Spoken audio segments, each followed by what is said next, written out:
Hello everyone, कैसे हैं आप सब लोग। मेरा नाम है उमंग ढिल्लो और welcome back to my channel commerce mantra by Umang. तो आज मैं आपके लिए लेकर आ गई हूँ फाइनेंशियल अकाउंटिंग की सीरीज़। इसके साथ साथ ऑलरेडी हम बिजनेस ऑर्गेनाइजेशन की सीरीज़ को कर रहे हैं, जिसमें हम 4 पार्ट्स लेकर आ चुकी हूँ मैं। तो अगर आपको बिजनेस ऑर्गेनाइजेशन पढ़ना है तो आप उसमें अच्छे से पढ़ सकते हैं। मैंने उसको बहुत ब्रीफली, बहुत अच्छे से, बहुत डीपली उसको समझाया है। उसके 4 पार्ट्स ऑलरेडी हो चुके हैं, तो आप चाहें तो उसको विजिट करके उस वीडियोज़ को देख सकते हैं। तो आज हम करेंगे फाइनेंशियल अकाउंटिंग शुरू। तो आज हम इसका पार्ट 1 करने वाले हैं। ओके, आज हम शुरू करेंगे पार्ट 1 से। इसमें हम पढ़ेंगे introduction, features, process, objectives, users, branches and the limitations. Okay, so let's get started. ये क्लासेस आपको बीकॉम, यूजी, पीजी, कॉमर्स के एंड यूपी, टीजीटी, पीजीटी में भी हेल्प करेगी, और जितने भी कॉम्पिटिटिव एग्जाम्स होते हैं उन सब में आपको हेल्प करेगी। और ये यूजीसी नेट में भी आपको हेल्प कर सकती है। Okay, so let's get started. तो आज के हमारे टॉपिक्स हैं meaning and definition, features of financial accounting, process, objectives, steps क्या क्या होते हैं। सॉरी, ये मैंने गलत लिख दिया है, ऑर्गेनाइजेशन की जगह पर ये स्टेप्स इन फाइनेंशियल अकाउंटिंग होगा। ओके, ये बाय मिस्टेक थोड़ी सी गड़बड़ हो गई है। ठीक है, then the users of accounting information, कौन कौन लोग हैं जिनको अकाउंटिंग इन्फॉर्मेशन की नीड होती है, एंड देन द लिमिटेशंस क्या हैं इसकी। Okay, let's get started. तो पहले हम पढ़ेंगे मीनिंग ऑफ अकाउंटिंग। एक्चुअली में अकाउंटिंग का मीनिंग क्या होता है। देखिए, अकाउंटिंग एक सिस्टमैटिक प्रोसेस है। क्या है? एक सिस्टमैटिक प्रोसेस है। आइडेंटिफाई करना, रिकॉर्ड करना, क्लासीफाई करना, समराइज करना, and then analysing and interpreting financial transaction of a business organisation. देखिए, अकाउंटिंग का मतलब होता है कि आप पहले तो उन ट्रांजैक्शंस को आइडेंटिफाई कर रहे हो जो अकाउंट से रिलेटेड है आपके बिजनेस की। देन आप उनको रिकॉर्ड करते हो किस में? जर्नल्स में। ठीक है, कहाँ रिकॉर्ड करते हो? जर्नल्स में। देन उनको क्लासीफाई करते हो। क्लासीफाइंग मीन्स उनको फिर लेजर में ट्रांसफर करते हो, उनके पर्टिकुलर अकाउंट्स बनाते हैं। देन समराइज, उनको फिर एक साथ लाके ट्रायल बैलेंस बनाते हैं। Then analysing means in statements बनाते हैं आप, उनके फाइनेंशियल स्टेटमेंट प्रिपेयर करते हैं, बैलेंस शीट्स प्रिपेयर करते हैं, और फिर इंटरप्रेट करते हैं financial transaction of a business organisation. Okay, accounting क्या है? अकाउंटिंग अगर हम बात करें तो लैंग्वेज है बिजनेस की। जैसे आप कम्युनिकेट करते हैं किसी भी इंसान से, तो आपकी लैंग्वेज, आप क्या यूज़ करते हैं? आप अपनी लैंग्वेज यूज़ करते हैं। लोग हिंदी यूज़ करते हैं, इंग्लिश यूज़ करते हैं, कुछ लोग उर्दू यूज़ करते हैं, तो सबकी अपनी अपनी लैंग्वेजेस हैं। तो अकाउंटिंग क्या है? एक लैंग्वेज है बिजनेस की, जो जिससे कि दैट हेल्प्स टू अंडरस्टैंड, जिससे हमें समझने में फाइनेंशियल परफॉर्मेंस कि जो भी बिजनेस की फाइनेंशियल परफॉर्मेंस है उसको समझने में हेल्प करती है। तो ये लैंग्वेज है बिजनेस की, और जिससे हमें फाइनेंशियल परफॉर्मेंस और फाइनेंशियल पोजीशन के बारे में पता चलता है बिजनेस की। अच्छा, why accounting is needed? Accounting की ज़रूरत क्यों पड़ी? तो business involves money transactions, business में मनी ट्रांजैक्शंस इन्वॉल्व होती हैं। तो इसलिए, ताकि उन ट्रांजैक्शंस को हम डे टू डे क्या करें? रिकॉर्ड करें, और फिर एट द एंड हम उसकी सब कुछ समराइज करके, ट्रायल बैलेंस प्रिपेयर करके, बैलेंस शीट प्रिपेयर करके अपनी बिजनेस की प्रॉफिटेबिलिटी को चेक कर पाएँ। अपने बिजनेस की प्रॉफिटेबिलिटी को चेक कर पाएँ कि क्या हमारा बिजनेस अच्छा परफॉर्म कर रहा है या नहीं। Then human memory is limited. अब हर रोज़ एक बिजनेस में ट्रांजैक्शंस हो रही हैं, तो क्या आप उन सारी ट्रांजैक्शंस को याद कर सकते हैं? नहीं। तो ह्यूमन मेमोरी बहुत लिमिटेड है, हम सारी ट्रांजैक्शंस को अपने दिमाग में याद नहीं कर सकते। तो इसलिए क्या किया जाता है? उनको रिकॉर्ड किया जाता है। डे टू डे क्या किया जाता है? ट्रांजैक्शंस को रिकॉर्ड किया जाता है। Then management requires accurate financial information. Management को क्या ज़रूरत है? एक्यूरेट की, एग्जैक्टली फाइनेंशियल इन्फॉर्मेशन की ज़रूरत पड़ती है, ताकि वो बिजनेस के फ्यूचर से रिलेटेड, कहाँ इन्वेस्टमेंट करना है, क्या नया प्रोडक्ट बनाना है, उससे रिलेटेड इन्फॉर्मेशन ले सके, क्या न्यू पॉलिसीज़ लेकर आनी है। Okay, then the legal authorities. देखिए, from the companies act 2013, accounting जो है वो फाइनेंशियल अकाउंट्स प्रिपेयर करना क्या है? मैंडेटरी है। सारी कंपनीज को फाइनेंशियल अकाउंट प्रिपेयर करना होगा। ठीक है, then investors and the creditors rely on accounting data. Then investors और क्रेडिटर्स भी किस पे रिलाई करते हैं? उस फाइनेंशियल अकाउंटिंग के डेटा पे रिलाई करते हैं, ताकि उन्हें पता चले कि क्या वो जो भी कंपनी में वो इन्वेस्ट कर रहे हैं, क्या वो रिटर्न अच्छा देगी या नहीं। ऐसा तो नहीं है कि वो रिटर्न ही नहीं कर पाएगी हमें हमारा पैसा। क्रेडिटर्स ये देखते हैं कि क्या पैसा उनसे जो उन्होंने company as a loan company को दिया है, क्या वो वापस कर पाएगी या नहीं। कुछ उसका ऐसा तो नहीं है कि वो घाटे में चल रही है और हमें पैसा ही नहीं वापस कर पाए। तो इन्वेस्टर और क्रेडिटर्स भी सारे उस फाइनेंशियल स्टेटमेंट्स को देख कर ही कंपनी की हालत को, जो भी उसकी चल रहा है, उसको समझ पाते हैं। Okay, then next one is financial accounting. अब हमारा ये कि फाइनेंशियल अकाउंटिंग क्या होता है? ये फाइनेंशियल अकाउंटिंग ब्रांच है अकाउंटिंग की, क्योंकि फाइनेंशियल की अकाउंटिंग्स की काफ़ी सारी ब्रांच है। एक फाइनेंशियल अकाउंटिंग है, then cost accounting, then management accounting. So the financial accounting वो ब्रांच है अकाउंटिंग की जो डील करती है सिस्टमैटिक रिकॉर्डिंग से, क्लासिफिकेशन से, summarisation and reporting of the financial transaction of a business. तो ये फाइनेंशियल अकाउंटिंग एक ब्रांच है अकाउंटिंग की। इसमें ऑलरेडी 2 और ब्रांच भी होती हैं। पहली financial accounting, then cost accounting, and then management accounting. उनको हम आगे पढ़ेंगे। फिलहाल हम फाइनेंशियल अकाउंटिंग के बारे में पढ़ते हैं। देखिए, फाइनेंशियल अकाउंटिंग में क्या होता है? सिस्टमैटिकली मीन्स क्रोनोलॉजिकल ऑर्डर में सिस्टमैटिक तरीके से। अब जैसे 1 जैन को कोई ट्रांजेक्शन हुई है, ठीक है, देन 3 जैन को ट्रांजेक्शन हुई है, देन 5 जैन को ट्रांजेक्शन हुई है, तो सबसे पहले आप क्या करेंगे, 1 जैन वाली ट्रांजेक्शन को रिकॉर्ड करेंगे, देन 3 जनवरी वाली ट्रांजेक्शन को रिकॉर्ड करेंगे, देन 5 जनवरी ट्रांजेक्शन को रिकॉर्ड करेंगे। ऐसा नहीं कि अगर 3 जनवरी को जो ट्रांजेक्शन हुई इसकी अमाउंट ज़्यादा थी तो उसको पहले कर देंगे, नहीं, एक सिस्टमैटिक वे में चलेगा सब कुछ। देन रिकॉर्ड करेंगे, देन क्लासीफाई करेंगे, उन्हें लेजर में ट्रांसफर करेंगे, देन समराइजेशन, लेजर के बेसिस पर जो भी बैलेंस कैरी डाउन होता है उसके बेसिस पर क्या करते हैं, हम ट्रायल बैलेंस बनाते हैं। देन सब कुछ फाइनेंशियल स्टेटमेंट, सारी बैलेंस शीट्स वगैरह, profit and loss, trading account सब बनाने के बाद जो बैलेंस शीट होती है उसमें जो प्रॉफिटेबिलिटी निकल के आती है कि क्या हमारे कंपनी को प्रॉफिट हो रहा है या नहीं, तो उसको हम क्या करते हैं, रिपोर्ट करते हैं फाइनेंशियल ट्रांजेक्शन ऑफ बिजनेस को। उनको किनको बताते हैं, जो यूज़र्स होते हैं जिनका उनसे कुछ फ़ायदा होता है, जैसे क्रेडिटर्स जिन्होंने उधार दिया है, इन्वेस्टर्स जिन्होंने अपने पैसे आपके कंपनी में लगाए हैं, देन गवर्नमेंट क्योंकि उसको आपसे टैक्स लेना है, ऐसा तो नहीं आप कुछ घपला कर रहे हैं और टैक्स को कम दिखा रहे हैं जिसकी वजह से टैक्स कम जा रहा है। तो ये सारी चीज़ें आपको बतानी होती हैं। इसका मेन पर्पस होता है टू प्रिपेयर फाइनेंशियल स्टेटमेंट को प्रिपेयर करना, जो कि प्रेजेंट करे ट्रू और फेयर व्यू, बिल्कुल ट्रू चीज़ें दिखाए, बिल्कुल फेयर तरीके से फाइनेंशियल परफॉर्मेंस को दिखाए एंड फाइनेंशियल पोजीशन को दिखाए कि एग्जैक्टली फाइनेंशियल पोजीशन किसी भी बिजनेस की है क्या। फाइनेंशियल अकाउंटिंग रिकॉर्ड करता है पास्ट बिजनेस ट्रांजैक्शंस को, जो ट्रांजैक्शंस पास्ट में हो चुकी हैं। अब ऐसा तो नहीं जो फ्यूचर में ट्रांजैक्शन होने वाली है उनको रिकॉर्ड करेगा, नहीं, जो पास्ट में ऑलरेडी ट्रांजैक्शंस हो गई हैं उनको रिकॉर्ड करता है, कम्युनिकेट करता है फाइनेंशियल इन्फॉर्मेशन को एक्सटर्नल यूजर्स को, जो बाहर के लोग होते हैं जिनको उससे कुछ रिलेशन होता है, the person related to that information, उनको वो इन्फॉर्मेशन प्रोवाइड की जाती है। देन फाइनेंशियल अकाउंटिंग की हम कुछ डेफिनेशंस को पढ़ते हैं। Definition by AICPA means American Institute of Certified Public Accountants ने। So the definition from AICPA that American Institute of Certified Public Accountants. देखिए फाइनेंशियल अकाउंटिंग इनके हिसाब से क्या है, financial accounting is the art of recording, जो हम already पढ़ चुके हैं कि एक कला है रिकॉर्ड करने की, classify and summarising in a significant manner. क्या करना है, रिकॉर्ड करना है, देन क्लासीफाई करना है, लेजर में ट्रांसफर, देन समराइजिंग, उनके ट्रायल बैलेंस प्रिपेयर करने हैं एक सिग्निफिकेंट, एक प्रॉपर मैनर में इन टर्म्स ऑफ मनी, और उन्हीं ट्रांजेक्शन्स को रिकॉर्ड करना है जिन्हें मनी के टर्म्स में हम मीजर कर सकें। ट्रांजैक्शंस एंड इवेंट्स जो कि in the part at least of the financial character, जिनका कैरेक्टर कैसा हो, फाइनेंशियल मींस मनी से रिलेटेड हो, and interpreting the results there, और फिर हम उस रिजल्ट को क्या करेंगे, एक्सटर्नल यूजर्स को इंटरप्रेट करेंगे, उन्हें बताएंगे कि क्या एग्जैक्टली कंपनी की फाइनेंशियल पोजीशन है। Then next definition is by ICAI institute of chartered accountants of India. Financial accounting is concern with the preparation of financial statement. ये इसका कंसर्न किससे है, प्रिपेयर करना फाइनेंशियल स्टेटमेंट्स को, प्रोवाइड करने के लिए इन्फॉर्मेशन एक्सटर्नल यूजर्स को, ताकि वो उसके बेसिस पे डिसीजन ले सकें। ओके अब हम इसके फीचर्स की बात करते हैं। So the features, the first one is money transaction. जैसा मैंने आपको भी पहले बताया था कि वही ट्रांजैक्शंस को रिकॉर्ड किया जाता है जो कि एक्सप्रेस की जाए मनी में, ठीक है, जिन ट्रांजैक्शंस को हम मनी में एक्सप्रेस कर सकते हैं उन्हीं ट्रांजैक्शंस को हम क्या करते हैं, रिकॉर्ड करते हैं फाइनेंशियल अकाउंटिंग में। Then second one is historical nature. अभी हमने पीछे पढ़ा था कि ये पास्ट के ट्रांजैक्शंस को रिकॉर्ड करता है, फ्यूचर के इवेंट्स को रिकॉर्ड नहीं करता है। ये क्या करता है, पास्ट के ट्रांजैक्शंस को रिकॉर्ड करके उनके ऊपर पूरा प्रोसेस रिकॉर्ड करना, देन क्लासीफाई, समराइजिंग, उसके बाद जो मैनेजमेंट के पास इंफॉर्मेशन जाती है उसके बेसिस पे क्या करती है मैनेजमेंट, फ्यूचर के डिसीजंस लेती है। तो फ्यूचर रिलेटेड नहीं है, ये है पास्ट रिलेटेड, पास्ट ट्रांजैक्शंस को रिकॉर्ड करती है। Then next one is legal requirement. ये भी हमने अभी पढ़ा था कि preparation of financial account mandatory by law. ये कंपनी एक्ट 2013 के अकॉर्डिंग ये मैंडेटरी है कि कंपनीज को लीगल फाइनेंशियल अकाउंट्स प्रिपेयर करने हैं। Okay objective evidence. अब ट्रांजैक्शंस जो रिकॉर्ड की गई हैं on the basis of documents जैसे कि बिल्स, वाउचर्स, इनवॉइसेस। ट्रांजैक्शंस वही रिकॉर्ड की जाएंगी जिनका कोई बेस हो, जिनका कोई पक्का बिल हो, लाइक बिल्स हो, वाउचर्स हो, इनवॉइसेस हो, क्योंकि इन फ्यूचर अगर ऑडिटिंग के लिए आपकी ये फाइनेंशियल अकाउंट्स जाएंगे तो एटलीस्ट जब ऑडिटर चेक करेगा तो उसके लिए आपके पास बिल्स, वाउचर्स होने चाहिए, अदरवाइज वो ट्रांजैक्शंस मानी ही नहीं जाएंगी क्योंकि उनका कोई बेस नहीं होगा। इसलिए ये एक ऑब्जेक्टिव एविडेंस प्रोवाइड करता है। Standard format.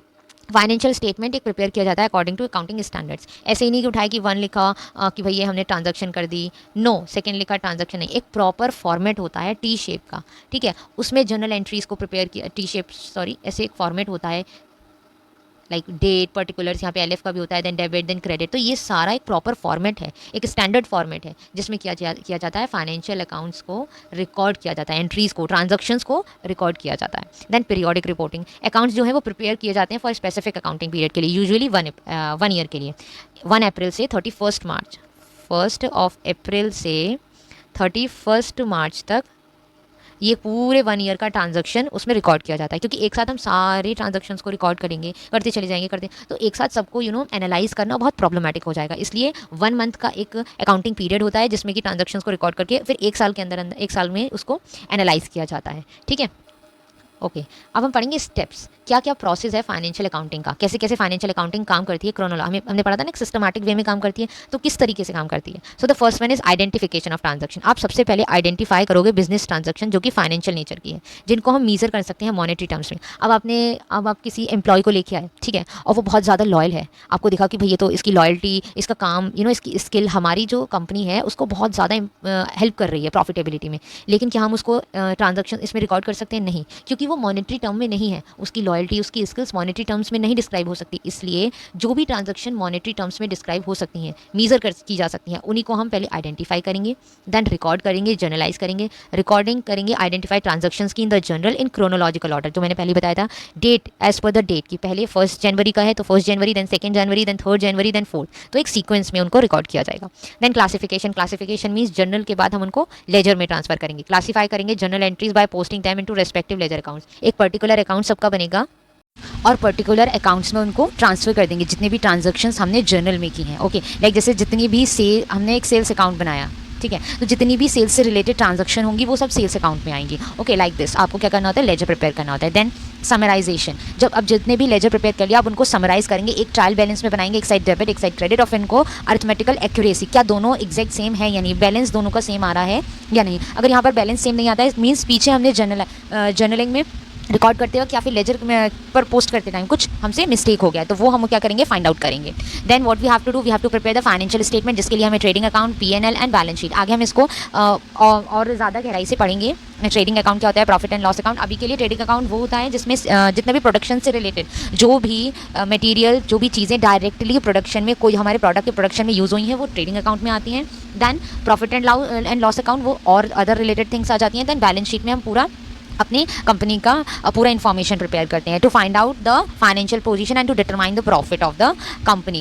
देन हम क्या करेंगे, देन उसके बाद after that we have to analyse them. Analyse कैसे करेंगे, लाइक उन पे हम कंपैरेटिव फाइनेंशियल स्टेटमेंट, जो अभी आगे आएगा, कंपैरेटिव फाइनेंशियल स्टेटमेंट से कंपेयर कर सकते हैं अपने फाइनेंशियल पोजीशन को, अभी की, करंट एंड द पास्ट, और दूसरी कंपनीज़ के साथ उनको एनालाइज कर सकते हैं, कंपेयर कर सकते हैं। देन बहुत सारे रेशियोज़ को हम अप्लाई कर सकते हैं। And after that what we have to do, we have to report the information to the internal and external users. अभी इसी में हमारा टॉपिक है the users of the accounting and financial accounting information. उसमें हम पढ़ेंगे कौन कौन से इंटरनल एक्सटर्नल यूजर्स होते हैं, उनको क्या नीड होती है हमारी अकाउंटिंग इन्फॉर्मेशन की। ओके, अभी हमने एक ऐसा चार्ट के थ्रू अभी हमने पढ़ा है, आगे हम इसको पॉइंट टू पॉइंट पढ़ेंगे। The process of financial accounting is identify करना फाइनेंशियल ट्रांजैक्शन को, जो अभी हमने पढ़ा था। सबसे पहले तो हमें वो सारी मॉनेटरी टर्म्स की जो ट्रांजैक्शन है, जिनको मॉनेटरी टर्म्स में हम क्या कर सकते हैं, मीजर, पहले तो हमें वो सारी अकाउंटिंग ट्रांजैक्शंस को निकालना है, ठीक है। देन उनको रिकॉर्ड करना है, कैसे, एक क्रोनोलॉजिकल वे में, एक सीक्वेंस में हमें उन्हें रिकॉर्ड करना है, डबल एंट्री सिस्टम, ठीक है, जर्नल में हमें उनको ले आना है। Then after that what we have to do, जितना भी हमने ट्रांजैक्शन जर्नल में प्रिपेयर किया है उनको लेजर में पोस्टिंग कर देनी है, एक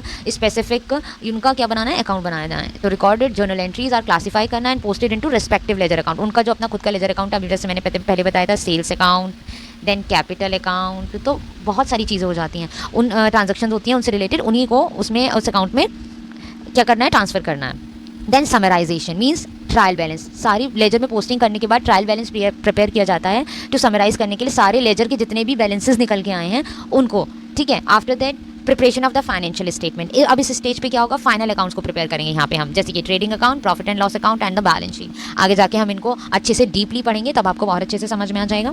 then analysis and interpretation, financial statement को एनालाइज किया जाएगा एंड इंटरप्रेट किया जाएगा टू अंडरस्टैंड द बिजनेस की परफॉर्मेंस, कि एग्जैक्टली बिजनेस की परफॉर्मेंस क्या है, क्या फाइनेंशियल पोजीशन है बिजनेस की। ओके, ये जानने के लिए हम क्या करेंगे, पोजीशन क्या है बिजनेस की, तो इसे जानने के लिए हम क्या करेंगे, इंटरप्रिटेशन करेंगे, एनालिसिस करेंगे हर एक चीज़ का, ठीक है। Then reporting to users, finally अब हम क्या करेंगे, अकाउंटिंग इन्फॉर्मेशन को कम्युनिकेट करेंगे उनके यूजर्स को जिनको उससे कुछ फ़ायदा होगा, लाइक इन्वेस्टर्स जो आपकी कंपनी में इन्वेस्ट कर रहे हैं, एटलीस्ट उन्हें पता होना चाहिए कि आपकी जो कंपनी है वो इस लायक है या नहीं कि उसमें इन्वेस्ट किया जाए, फाइनेंशियली वो स्ट्रॉन्ग है या नहीं है, ठीक है, कैसा परफॉर्मेंस दे रही है वो।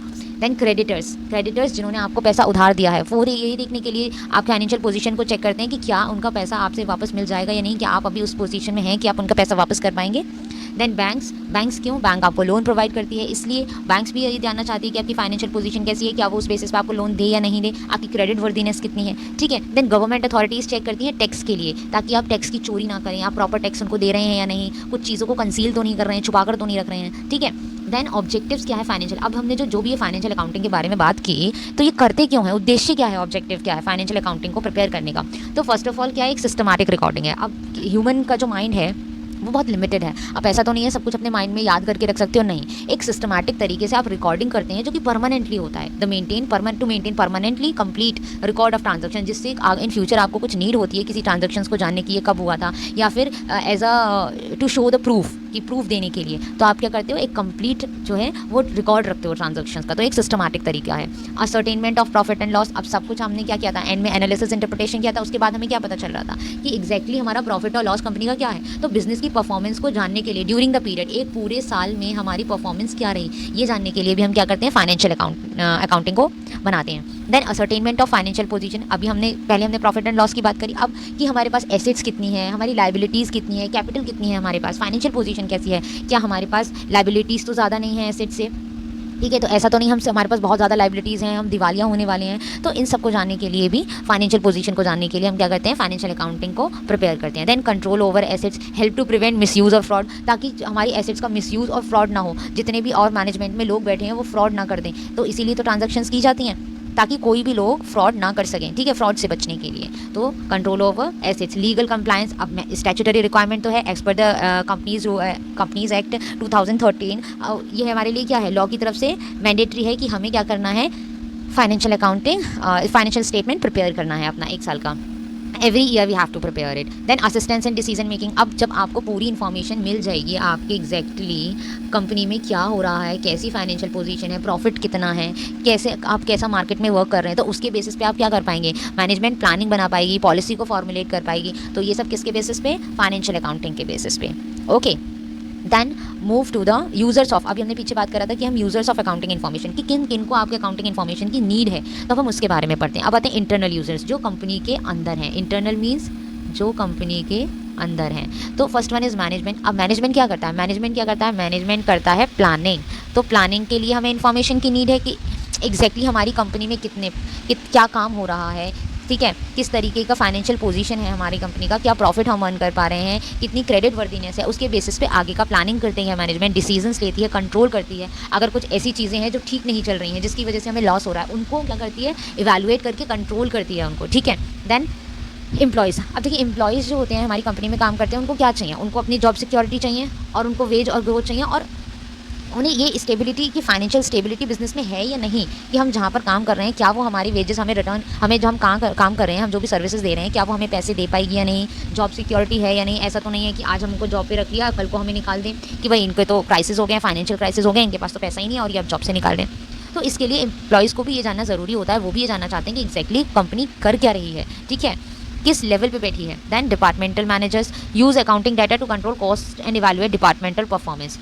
डिपार्टमेंटल मैनेजर्स क्या करते हैं, जितनी भी ट्रांजैक्शंस हर एक डिपार्टमेंट से रिलेटेड होती हैं, तो उनको क्या करते हैं, देखते हैं कि एग्जैक्टली क्या ट्रांजैक्शंस हमारे डिपार्टमेंट से जा रही हैं, क्या हम इन पर कंट्रोल कर सकते हैं, या एक्स्ट्रा तो कोई ट्रांजैक्शन हम नहीं कर रहे हैं जिन पर हम कंट्रोल करके कॉस्ट को कम कर सकते हैं, ठीक है। तो सारे डिपार्टमेंटल परफॉर्मेंस को जानने के लिए भी क्या होता है, अकाउंटिंग डेटा की नीड पड़ती है। दैन एक्सटर्नल यूजर्स, अब आ जाते हैं जो कंपनी से बाहर के लोग हैं, उनको क्या, वो कौन कौन हैं जिनको अकाउंटिंग इन्फॉर्मेशन की नीड होती है कंपनी की। तो first one is owner, share holders जिन्होंने बाहर से कंपनी में पैसे अपने लगाए हैं, शेयर्स खरीदे हैं, तो उनको भी तो जानने का हक बनता है नहीं कि क्या प्रॉफिटेबिलिटी है, उसकी बेसिस पर उनको क्या बनता है, डिविडेंड मिलता है, कि कितना प्रॉफिट उनके हाथ लग रहा है या नहीं, तो वो कैसे पता चलेगा, तो वो फाइनेंशियल पोजीशन से, बैलेंस शीट से, कंपनी की बैलेंस शीट से पता चलेगा।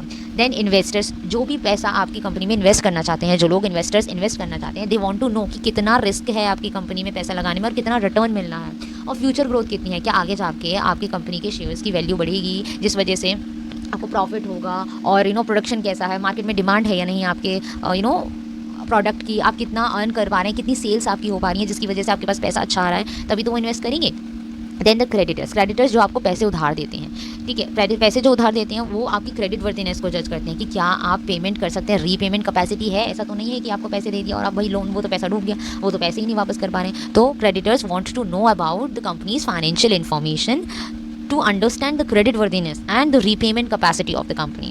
Okay, then the next one is the bank and the financial institutions. जो बैंक्स होती हैं, जो लोन प्रोवाइड करती हैं, वो क्या करती हैं, यूज़ करती हैं accounting records while guaranteeing loans and fixing credit limits. अब आप लेने गए उनसे 10 करोड़ का लोन, ठीक है, कोई कंपनी 10 करोड़ का लोन लेने गई बैंक से, बट बैंक ने चेक किया आपके अकाउंटिंग रिकॉर्ड्स वगैरह को, तो उसमें देखा कि आपकी जो क्रेडिट लिमिट है वो सिर्फ हम 5 करोड़ तक ही दे सकते हैं, क्योंकि आपका जो कंपनी है वो इतना अर्न नहीं कर पा रही है, आपकी फाइनेंशियल पोजीशन इतनी अच्छी है ही नहीं कि हम आपको 10 करोड़ का लोन दे दें। तो bank also want to know about the financial information of the company, okay, ताकि वो आपकी क्रेडिट लिमिट को सेट कर सके। The next one is the government. अब गवर्नमेंट कैसे यूज़ करती है इन्फॉर्मेशन को? टैक्सेशन के लिए, क्या वो रूल्स, क्या आपके ऊपर क्या रेगुलेशंस लगाए, क्या इकोनॉमिक आप प्लानिंग करें, ठीक है, इन सब के लिए गवर्नमेंट क्या करती है? आपके अकाउंटिंग इन्फॉर्मेशन को यूज़ करती है, उसको देखती है, समझती है। देन टैक्स अथॉरिटीज़ आ गई। अभी हमने यहाँ पे बात किया था टैक्सेशन, वो क्यों करती है? Data to access taxable income to ensure tax compliance, कि आप प्रॉपर्ली टैक्स पे कर रहे हैं या नहीं। ऐसा तो नहीं है कुछ चीज़ों को कंसील करके रख रहे हैं, छुपा रहे हैं, कुछ ट्रांजेक्शन छुपा रहे हैं, ठीक है। उसी के लिए क्या होता है? ऑडिटिंग होती है ना कंपनी की, तभी तो पता चलता है कि ये जितने भी फाइनेंशियल स्टेटमेंट्स हैं ये ट्रू और फेयर व्यू शो कर रही हैं या नहीं कर रही हैं, जिससे कि प्रॉपर क्या होता है? एनालाइज चेक किया जाता है हर एक स्टेटमेंट्स को, तो वो ऑडिटर्स करते हैं। तो वो क्यों होता है? टैक्स अथॉरिटीज़, ताकि टैक्सेबल इनकम जो है वो प्रॉपर्ली आप दिखा रहे हैं या नहीं दिखा रहे हैं, जिसके बेसिस पे आप टैक्स पे कर रहे हैं गवर्नमेंट को। दैन द कस्टमर्स, अब कस्टमर्स को यूज़ करते हैं कि टू जज long term stability and continuity of the business, कि क्या ये जो बिजनेस से हम सामान ले रहे हैं, दे आर एक्साइटेड। ऐसा कुछ अलग से उनका कोई फ़ायदा नहीं होता है आपकी इन्फॉर्मेशन लेने में, but they want to know कि हाँ भाई क्या स्टेबिलिटी है इस कंपनी की, क्या ये लॉन्गर समय तक चलेगी या नहीं, क्या कंटिन्यूटी है बिजनेस की, ठीक है। दैन द जनरल पब्लिक, तो general public to understand the business economic and social contribution. कभी कभी जनरल पब्लिक में रिसर्चर्स, जैसे रिसर्चर्स होते हैं, ठीक है, वो रिसर्चर्स जो होते हैं बहुत सारी कंपनी के ऊपर रिसर्च करते हैं कि क्या है, इन्होंने कैसे इन्वेस्ट किया, कैसे शुरू किया, अभी कैसे इसमें क्राइसिस कैसे आई, कैसे बूम हुआ, तो इन सब के बेसिस पे वो क्या करते हैं? अपनी रिसर्च को प्रिपेयर करते हैं। तो इसके लिए भी वो हेल्प में फाइनेंशियल अकाउंटिंग ट्रांजेक्शन्स होती हैं, फाइनेंशियल इन्फॉर्मेशन, वो रिसर्चर्स को भी हेल्प करती है। Then the branches of accounting. अब ब्रांचेस क्या है अकाउंटिंग की? अब हमने अभी पीछे पढ़ रहे थे फाइनेंशियल अकाउंटिंग, तो फाइनेंशियल अकाउंटिंग एक ब्रांच है अकाउंटिंग की। अभी हम बात करेंगे कि अकाउंटिंग की कितने टाइप की ब्रांचेस होती हैं। अकाउंटिंग तो बहुत टाइप की हो सकती है, एक तो फाइनेंशियल, पैसे से रिलेटेड, कॉस्ट अकाउंटिंग, जो पैसा लगाया जा रहा है उससे related, and then management accounting. अभी हम इनके बारे में थोड़ा थोड़ा पढ़ते हैं, ठीक है। देन यू विल अंडरस्टैंड कि ये क्या होते हैं।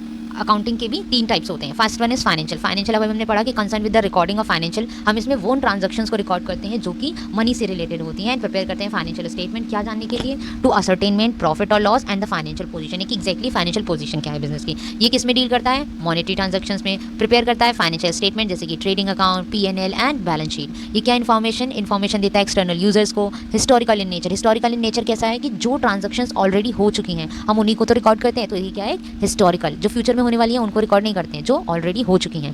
देन फॉलोज अकाउंटिंग स्टैंडर्ड को फॉलो करता है, ये आगे हम पढ़ेंगे अकाउंटिंग स्टैंडर्ड्स के बारे में, ठीक है। तो ये उनको फॉलो करता है। तो यूज बाय, इसकी इन्फॉर्मेशन कौन यूज़ करता है? एक्सटर्नल यूजर, जैसे कि investors, credit, banks, government, publics and etcetera. अब आ जाते हैं कॉस्ट अकाउंटिंग। अब कुछ किसी भी कंपनी जो भी प्रोडक्शन में लगी हुई है, दे वांट टू नो कि हम कितना पैसा लगा रहे हैं, हमारे प्रोडक्शन में कितनी कॉस्ट लग रही है, क्या हम उसको इवैल्यूएट करके कि क्या क्या कॉस्ट लग रही है, फिर हम कुछ एक्स्ट्रा कॉस्ट है उनको कट करके, कंट्रोल करके, या अपनी कॉस्ट को कम कर सकते हैं जिससे हमें ज़्यादा से ज़्यादा प्रॉफिट हो। तो cost accounting is concern with ascertain करना, एक तो देखना जितनी भी कॉस्ट लग रही है, जितना पैसा लग रहा है प्रोडक्शन में, उससे रिलेटेड उन सारी कॉस्ट को उन सारी ट्रांजैक्शंस को ढूंढना, उनको रिकॉर्ड करना, फिर क्लासीफाई करना, then analyse, then interpret and then controlling cost means अब जितनी भी एक्स्ट्रा कॉस्ट लग रही है उसको कट करना, ठीक है, इनकर्ड इन द प्रोडक्शन में जो भी हो रही है, एंड गुड्स और रेंडरिंग और सर्विसेज में।